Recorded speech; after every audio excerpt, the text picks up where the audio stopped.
Welcome to Chaos2Cured podcast. You're here with Jeffrey Freed and Kirk Patrick Miller. Today we're going to jump into bipolar, which is one of the most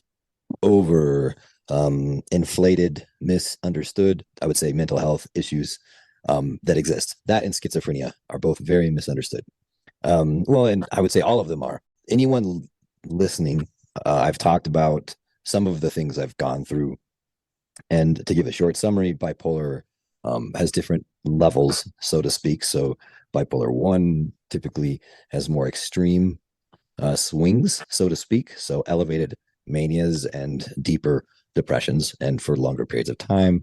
Then you have bipolar 2, which typically is just, they consider them more mild. But to me, any type of swing like that is too much. So it's really serious. And when people feel that elation, they're capable of amazing things. The issue is they're also capable of going way overboard, becoming far too impulsive, far too dangerous, injuring themselves. So I was diagnosed with bipolar 1, and Jeffrey knew me growing up, and I always had issues. It took a very long time to actually get to the final diagnosis. And by that time, it had taken a toll.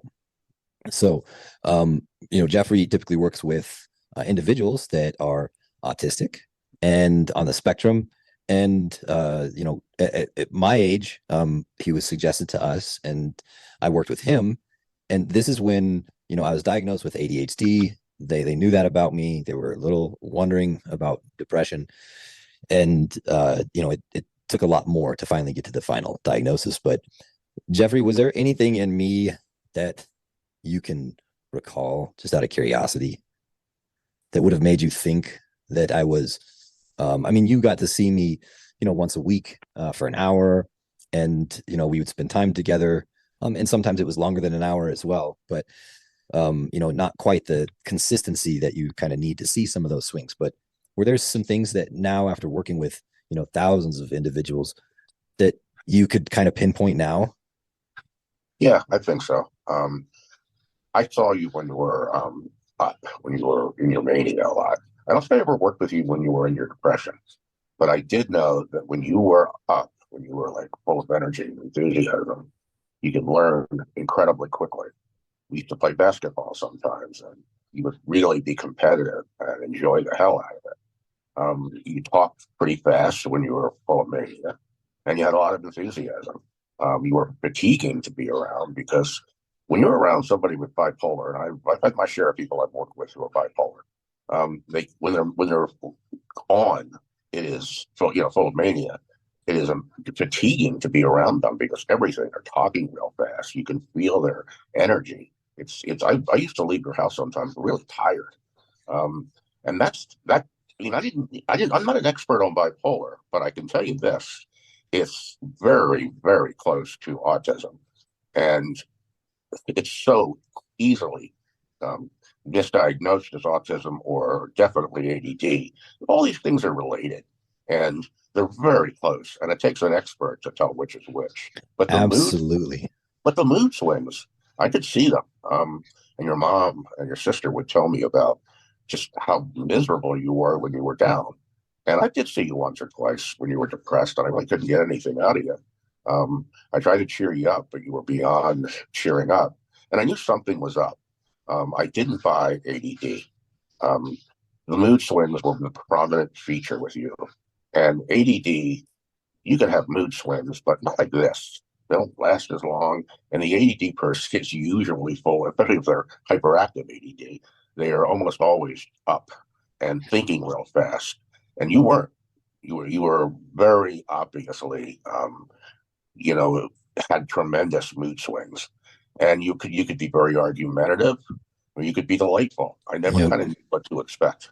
You know, what you just described, I love, because so many times people, see it, don't necessarily understand, or maybe they've dealt with it in their past. And people that have, well, let me jump right to a couple things instead of going on a tangent. I'm trying to get better at this. Sure. So, with regards to energy, one of the things that I felt as my mania would kind of scale up, and it would just kind of, slowly ramp, and that could last for a long time.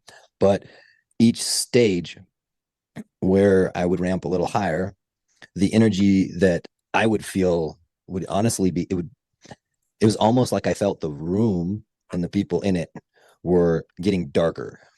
And the way I would describe also mania is I felt like everything else was getting slower. So Mm, I wasn't driving faster. It's like, why is everybody driving so slow? And like, mm, I'm not talking faster. Everybody is like, why can't everyone keep up? My thought process is, clean and clear. So I wasn't ever aware of speaking faster. I'm aware of it now. So the energy part, the reason why I say like what would happen is I would lose control, especially in the manias, because I really didn't I wasn't aware of some of the things that were happening. And the most dangerous times for me were at the what I call the manic peaks, where it was I'd already gone through, stage one, two, three for me on mania, um, which I talked about in my memoir. I don't I broke it up, and like stage one would be kind of did you more, feel like you were invulnerable? that would be right kind of before the stage three. So stage two is kind of a feeling of um not necessarily invulnerability, but a complete lack of awareness to repercussions. So if I'm driving, 150 in a car and everybody else is going 45 on a highway and it's up in the mountains, I honestly didn't see what was wrong with that. There was no concept of this could end badly. It was just like, okay, everybody's going slower. I need to go. I need to go faster, harder. And it would just keep pushing. And then you hit that top where you blow off. And for me, that would often come with aggression. It would often come with, um, you know, I don't want to say violence, but that's absolutely what it was. I'm happy enough that I never really took it out on anybody that I loved, and never really harmed somebody, thank goodness. But you know, doors were broken, holes all over the wall, and um, it it wasn't a rage that's containable. So when you peak, it was like a volcano. You can't just put a cork in it. It's it's going, and there really wasn't much of a way to bring me back. However, for anyone who's dealing with bipolar individual in their life, a lot of times when I would blow it, it was over a valid reason. So something happened, and it may have been, missed by everyone else, but usually it was something about being like honor or justice, or I see some kid cut in line, whatever. I don't know. Um, but usually there's something valid. And if somebody ever mentioned, like, yeah, you know what, that did suck.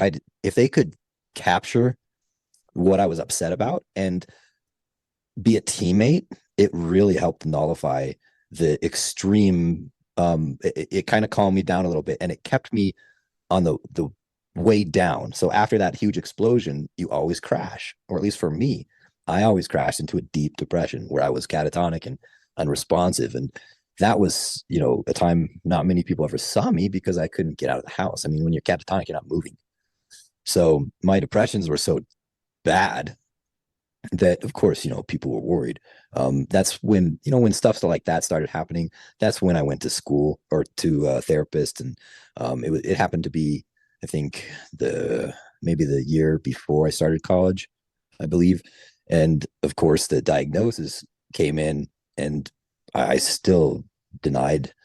I remember telling the therapist, I like blew up at the therapist. Actually, we went to see a therapist first, and I took the MMPI test, and I had been studying the DSM at the time. I think it was like the 3 or 4 or something like that, but for writing. And so when I took the MMPI, which is the what is it, Mississippi Multiphasic Personality Index, something, I don't know.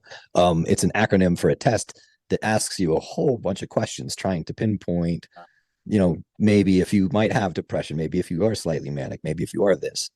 Well, earlier in my life, and this is for all the therapists out there and psychiatrists, um, that think these. I don't want to get into it. what I did was I didn't want to be on the same medication, which was Wellbutrin. It made me feel horrible. And so on every one of the questions that asked me pretty much, oh, do you ever cry? Do you ever feel sad? I was like, no, never, ever.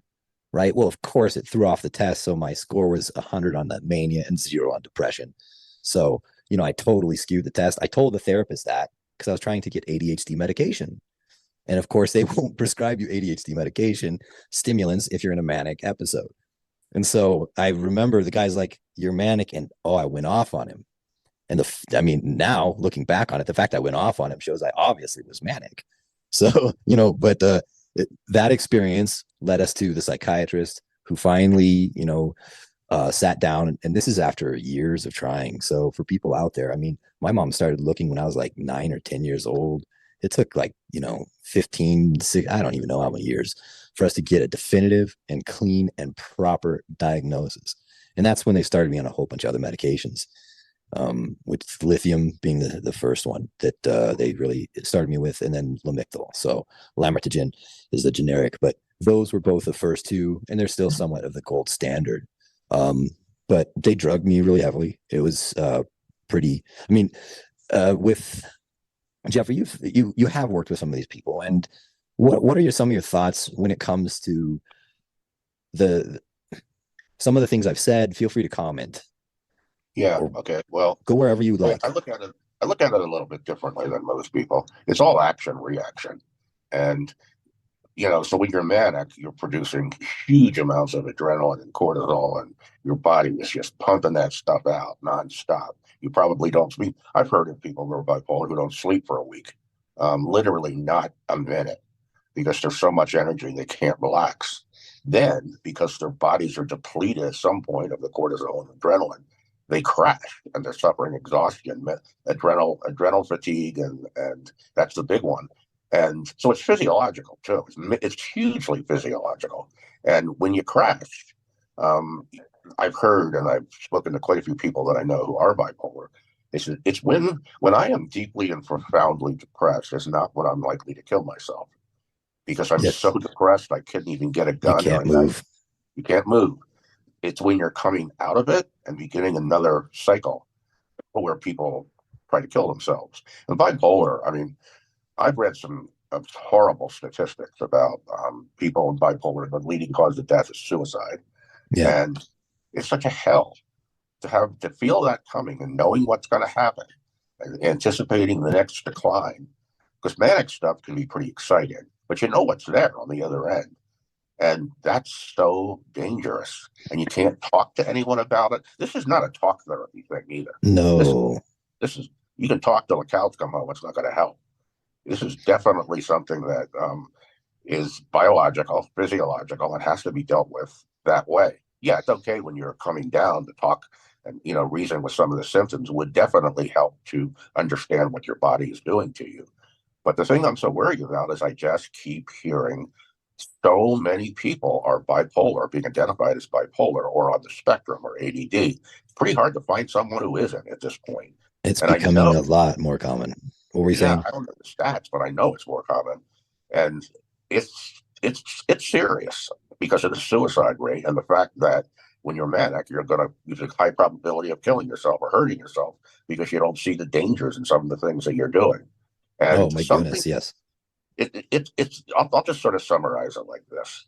Um, if you have the propensity to be bipolar, some environments are better for you than others.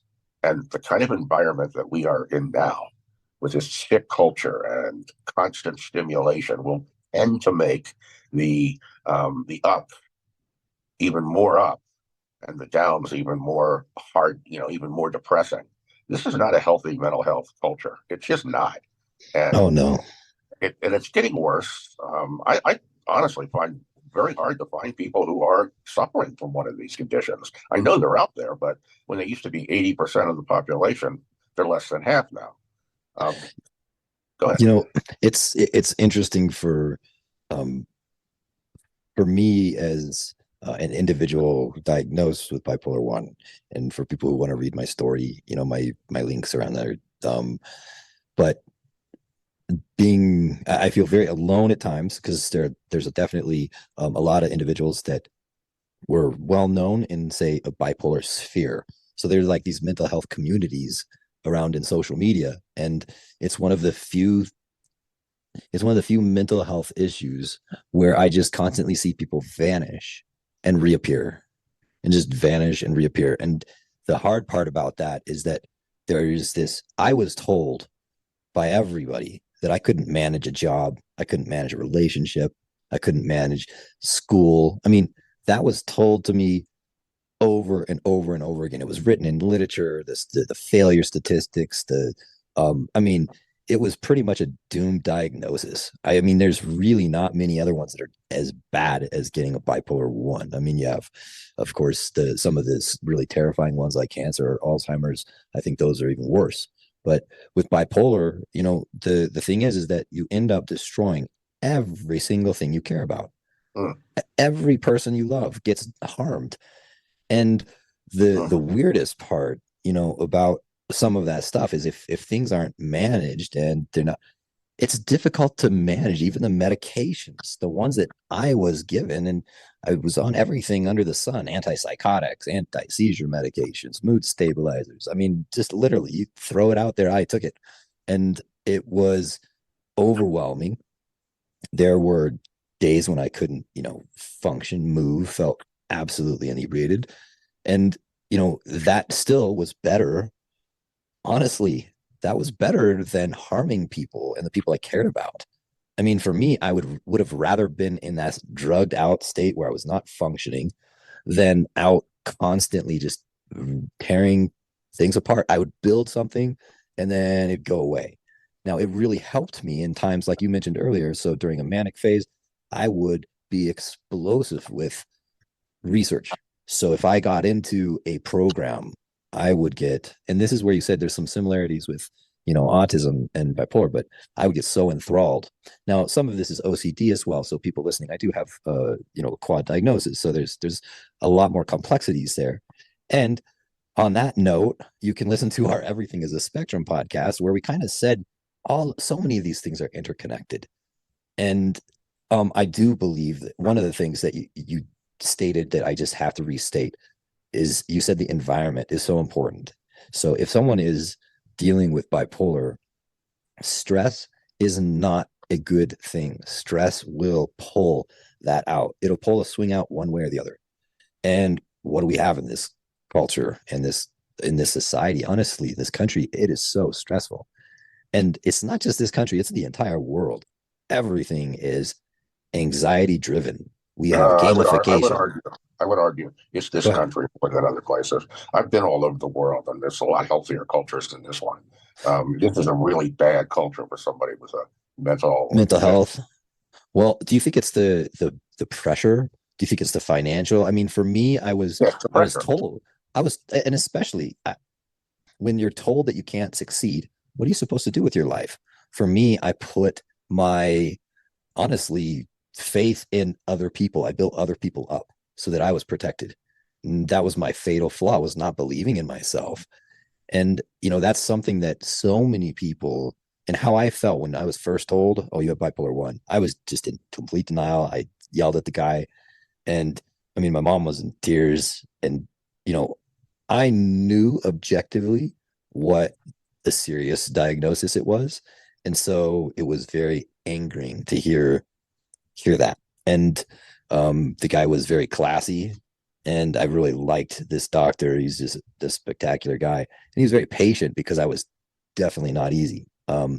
He was one thing I would definitely suggest is, for the diagnosis, it is really vital to understand that somebody that is bipolar. One thing that I was very good at doing was, hiding or playing a part if I felt I was in danger. It was almost like, and this is when I was slightly closer to normal or slightly manic, and paranoia would kick in. And so I felt everybody's out to get me. Well, when you constantly feel like everyone is trying to harm you, steal from you, hurt you, well, what do you learn to do? You learn to pay attention to everything everyone does. And so, I would kind of utilize that ability to try to help myself, because of course I would lose, and none of this stuff was conscious. A lot of it was out of self-defense. And I really was so bombarded by it. And, what I think is the most impactful part to give people an idea is, since I do have generalized anxiety, I do have ADHD, and I do have OCD. My OCD is really intense. All three of those were so muted. On a scale of 1 to 10, they would be a 1, and bipolar would be a 20. Mm. When that went away, and when I found stability, then the other ones became very, very tough to deal with. The They're OCD and prominent. the Yeah, they were anxiety. pushed. Yeah, I get that. They were pushed into prominence. The other thing I wanted to throw in before we finish is people on with bipolar are almost always very bright. It's a condition where, and schizophrenia too. I've read that um, that it's almost like nature is punishing you for having a really, really quick mind and intelligence because you're so far. I mean, I've heard so many stories about people who are bipolar whose IQs are over 140 or higher than that. It's like I've never heard of a person with bipolar disorder who was really below average. And that's significant. That's telling you something. And I'm assuming, because my specialty is learning styles, that virtually everybody who's bipolar is creative and picture thinking and intuitive. And I'm pretty much sure I'm right. For there, I know the exact study that you're referencing to. So they linked the genetic traits and with bipolar, with schizophrenia, and the intelligence and where they fell, and it was very, very, very telling. And I know they did the same thing with autism. So we have these, I mean, if I were able to go back in time and be myself now, I would be of a benefit to society. I was definitely a drain in some ways. I think I gave back a lot more than I realized, but everything was so like it was a blur. So a lot of my life, even my earlier years, my high school, middle school, I don't have I have very, very vivid, clear, crystal clear moments and memories. And then I have entire like places that I don't remember that I ate at like every weekend. And my parents were like, "Don't you remember this?" I'm like, "No." Like I really have no idea. So I absolutely know that those memories are kind of attached to the moods that I was in. Because of course the ones that I remember, I know I was manic because I was getting injured, damaged, something was happening. You know, those are the memories that are the most vivid.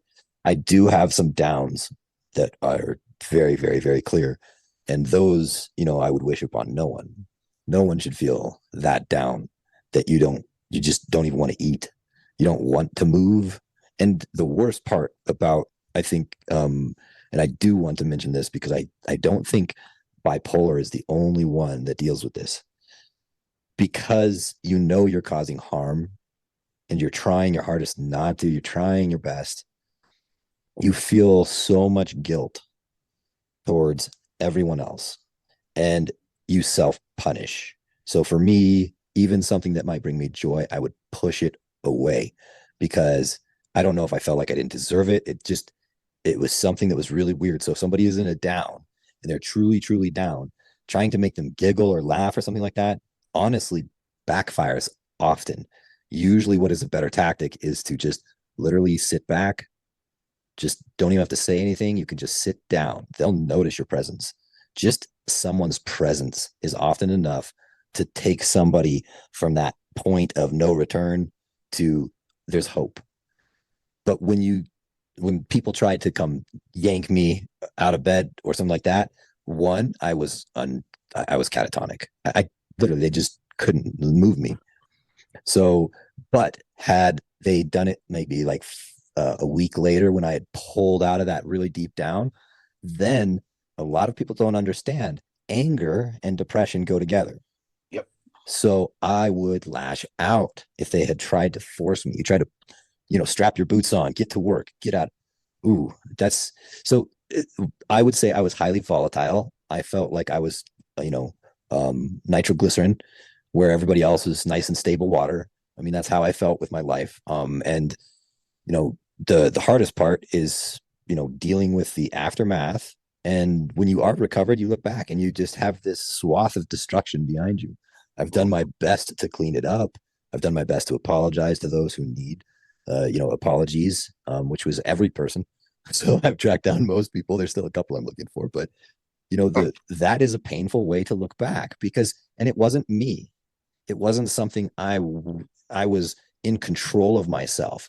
I wasn't choosing to lash out at some of my best friends. So I got into a fight with one of my best friends in like seventh grade over something stupid. And long story short, we both got, suspended, and it was, I mean, such a small thing. I think we were wrestling and he just pulled my shirt and I liked the shirt and I heard like one strand snap, and it was like this snap and I was gone. And just in a rage. If the Malice in the Palace, they did something on Amazon Prime, and if you watch that show, I honestly, I don't think they ever said it in the show, but the behavior I saw reminded me of myself sometimes. So it's a scary thing, and it's very, very important to be. I wouldn't say scary. I shouldn't say scary. That's not the right word. It's a very serious issue, and it's better to be dealt with, and you need to be properly diagnosed. And for goodness sakes, try to do everything you can to help yourself, which is get to sleep at the right time, the golden hour between 9 and 10. Wake up at the same time each day, hydrate, eat a clean nutritious diet, and exercise. Do everything you can to empower yourself to be better. Without, I mean, it'll help relieve the stress as a minimum. And if you're an MD out there and you're dealing with one of these patients, just understand we don't like when you hold up the smiley face thing and say where we're at. That drives me insane. I don't like how belittling I feel when I go to most new doctors and they read my medical chart. It is really offensive, and it's not something that I get it. Don't get me wrong. I remember what I used to be. I remember what I was capable of. I remember that I was, dangerous and a liability, but that's not who I am now. So what the heck is the deal with, somebody's broken leg, or let's say they have a horrible disease that's super contagious. They had Ebola and they survive from that. Every time you read their chart, are you going to start treating them differently? No, because they're better. So assume that your mental health patient is better and treat them like that. Don't treat them like they're the worst case scenario. It's just a pet peeve of mine, and I really don't like that in the medical field. Too often they're worried about liability or something else. Treat us like we're human. Just because we have a title or a label or whatever you want to call it, please have the decency to treat us the same way you would as anybody who had like a severe case of, I don't know, heart disease and their heart is better. Treat them like that. The mental health, the way you get treated with diagnosis or diagnoses is just abysmal, and I that needs to change. And the respect level, the ability to get into different ways to educate these individuals. I was not built for a college system. Now, I did very well in college, so people would definitely argue against me on that one, but I hated every minute of it. So and to each their own. I don't knock anybody for doing what they do, but I do feel there needs to be a massive change because this mental health crisis is going nowhere until we figure out who should be helping and why. And yes, we definitely need medical health professionals. We need people to document and follow and write prescriptions and be there and be, well versed on the medical side. But we also need individuals who've actually been through it and can help people. And I don't see a win for this. So that's the hardest part about this is, I'm frustrated with the situation that I've seen, how many people I've tried to help, even with a different treatment. I have something that now has meta studies to back up my claims. So meta studies back up that the treatment I utilize is useful, and nothing. It's crickets. Why? It's so frustrating. There should be more options. There's so many. I don't know. I'm getting off on a tangent because I'm frustrated with a lot of things, and I think I'm not alone in this. Jeffrey, I want to thank you for being here, and honestly for being one of the individuals who really believed in me when I was young. And you know what? I do want to really make sure I state that believing in somebody that has bipolar can really make a big difference between where they end up, if they end up 6 feet under or if they end up successful.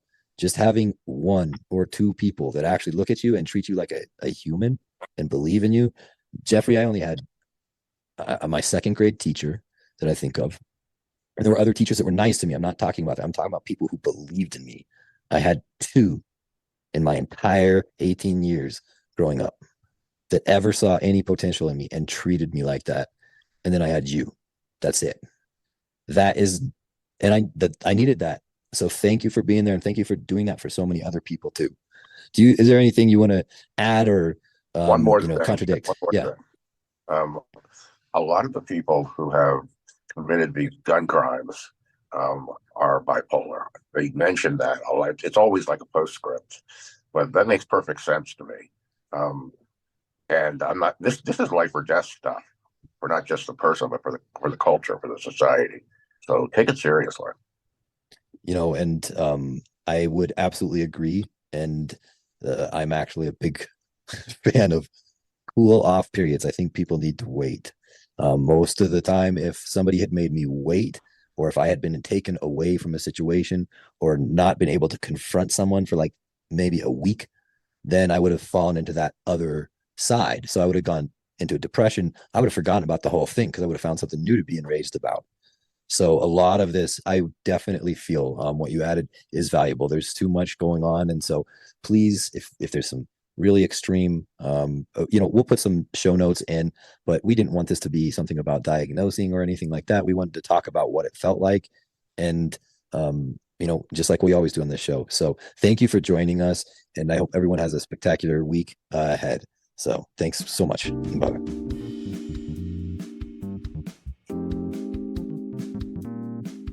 Thank you so much for listening to Chaos2Cured podcast. If you enjoyed the show, please share it with everyone you know. And definitely like, follow, and subscribe. Certainly leave a comment if you'd like. Let us know what you'd like us to talk about the next time. Also, in our show notes, there should be direct links where you can follow us on our social media, as well as reach out to us directly. Thanks again, and have a great day.